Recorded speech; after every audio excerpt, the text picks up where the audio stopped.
If you want a less traditional burial, Katrina Spade wants to give it to you. Farmers all around the U.S. have done this for decades now, and it's technically a form of composting, taking natural materials like wood chips and straw and covering a body with them. And over time, several weeks' time, microbial activity breaks down the body into a soil. Spade is the founder of Recompose, a company that wants to give people the choice to become soil when they die.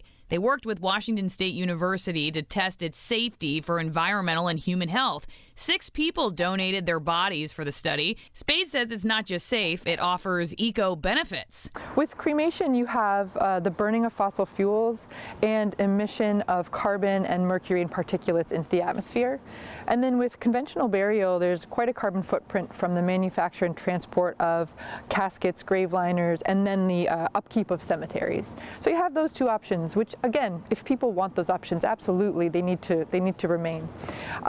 But recomposition uses about 1/8 of the energy of cremation and also has a significant carbon reduction, thanks in part to the sequestration that happens of the materials during the process. There has been some criticism from religious groups questioning the practice, but supporters say it's just as spiritual an option for them as traditional burial is for others. First of all, we're trying to add one more choice for Washington folks. So it certainly isn't about making anyone do something they don't want. It's about giving another option for us to choose from.